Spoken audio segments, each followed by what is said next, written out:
오늘 장혜순 씨 나오셨습니다. 어서 오세요. 안녕하세요. 네, 반갑습니다.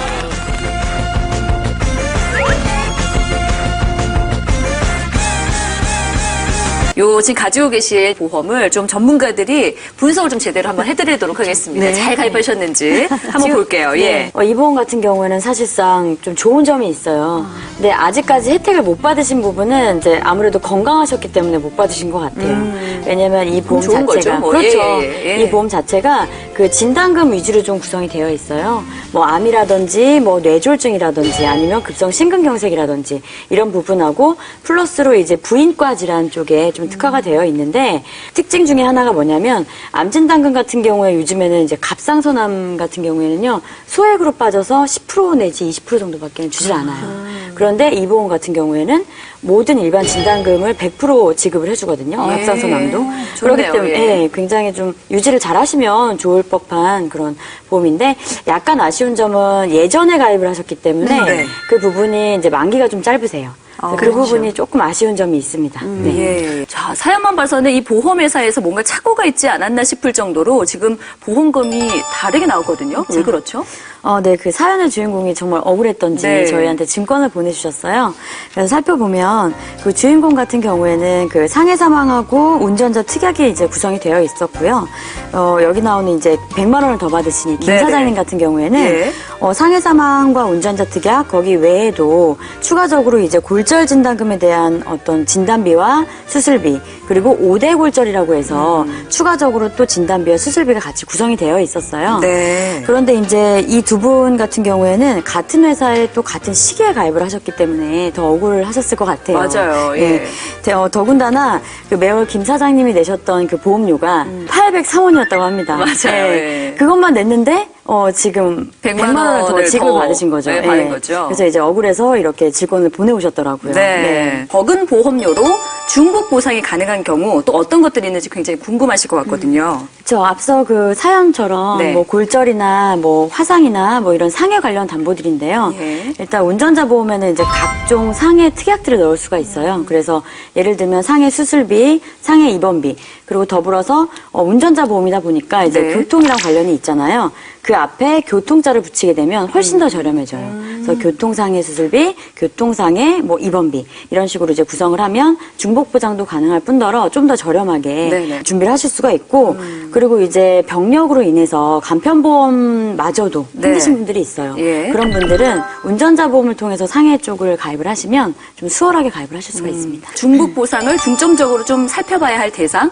따로 좀 있을까요? 예를 들면 현장직에서 일을 하시는 분들 네. 그러면 일반인 분들보다도 약간 이제 사고율이나 이런 분들이 조금 더 높을 수 있겠죠. 네. 상해 쪽으로. 네. 그런 분들 같은 경우에는 상해 관련 이제 특약들을 뭐 아까처럼 골절 진단금이라든지 상해 수술비라든지 이런 것들을 조금 여러 개사로 이제 나눠서 중복 보장을 받는다면은 훨씬 더 많이 받으실 수가 있고 그리고 가족력이 있으신 분들은 특히나 네. 또 질병 쪽으로는 좀 눈여겨보셔야 될 것 같아요. 왜냐하면 한 회사에서 가입할 수 있는 한도 자체가 좀 정해져 있기 때문에 한 회사에서 엄청나게 많은 한도를 가입할 수가 없거든요. 그렇죠. 네, 그래서 나눠서 가입을 하셔서 중복 보장을 받으시는 게 효율적일 것 같습니다. 알겠습니다.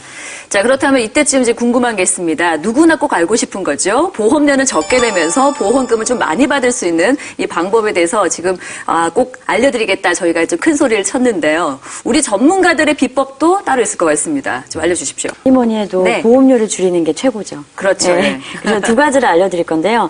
첫 번째는 이제 보험 만기를 줄이는 거예요. 그래서 보장을 받는 거를 사실 뭐 20, 30대인 경우에는 100세 보장을 하는 게 맞고요. 네. 예를 들면 30대나 뭐 이후에 이제 40대, 50대, 60대시라면 사실은 뭐 90세 만기 정도로 하셔도 나쁘지 않다고 생각을 해요. 그래서 그렇게 설정을 하시면 보험료를 줄일 수가 있고요. 두 번째는 이제 납입 기간을 줄이시는 방법이세요. 네. 그래서 보통은 이제 20년 납을 많이들 가입을 하시는데 뭐 15년이나 10년으로 줄이신다면 뭐 당장의 보험료는 좀 비쌀 수 있지만 총 보험료로 따지셨을 때 예. 그게 좀 더 줄어드는 효과가 있죠. 그래서 그렇게 하면 이제 보험료를 줄이실 수가 있습니다. 알겠습니다. 또 이제 운전자 보험하면 운전을 하시는 분들만 가입이 가능한 건가요? 아니요, 그렇진 않아요. 근데 이제 미리 가입을 하실 수 있어요. 네네네. 그래서 20년 납 100세 만기라면 미리 뭐 20살 때부터 가입을 해놓고 20년 내놓고 나중에 100세까지 보장을 받으실 수 있는 거죠. 우리가 이제 큰일에 가입하는 일상배상 책임 같은 경우에 일반적인 그 손해보험에서 가입을 하게 되면 갱신형 담보밖에는 지금 남아있질 않아요. 예. 그런데 운전자 보험에서 가입을 하게 되면 일상배상 책임도 비갱신으로 가입이 가능합니다. 그렇기 때문에 만약에 일상배상 책임이 아직 없으시다라는 분들은 운전자 보험에서 구성을 하시면 더 유리하실 것 같아요. 이 운전자 보험이 여러 가지 알짜배기들이 좀 많이 특약으로 구성이 가능하네요. 그쵸. 네, 지금 시청자님께서 저희한테 3개의 증권을 보내주셨거든요. 살펴보니까, 2개의 건강보험과 그리고 하나의 변액 CI 보험으로 구성이 되어 있으셨어요. 네. 첫 번째는 이제 월보험료가 12만 2천 원이고요. 가입 연도가 2006년이셨고, 두 번째 CI 보험 같은 경우에는 2014년도에 가입을 하셨고 23만 8,750원이었고요. 세 번째 건강보험 같은 경우에는 최근에 2016년도에 가입을 하셨고요. 네. 12만 2,246원이시고 총 월 보험료가 47만 2천 원 가량 되셨어요. 네. 지금 보장 내용을 좀 합해서 살펴보면 3대 진단비 위주로 좀 구성이 되어 있는데요. 첫 번째는 이제 암진단비 4천만 원과 두 번째 뇌졸중 1,000만 원, 그리고 뇌출혈 1,000만 원 이렇게 각각 있었고 급성 심근경색이 3천만 원이었고요. 그리고 중대한 질병 CI 쪽에서 4천만 원의 보장을 받고 계셨습니다. 그리고 마지막으로 실손 같은 경우에는 최근에는 뭐 5천만 원의 입원 의료비가 보장이 되는 반면에 네. 요거는 예전 거예요. 그래서 3천만 원까지 입원하셨을 때 실손을 보장을 받으실 수 있는 걸 가지고 계셨고요. 통원 같은 경우에는 10만 원까지 보장을 받으실 수 있는 것을 80세 만기로 지금 유지하고 계신 상태였습니다. 네네네.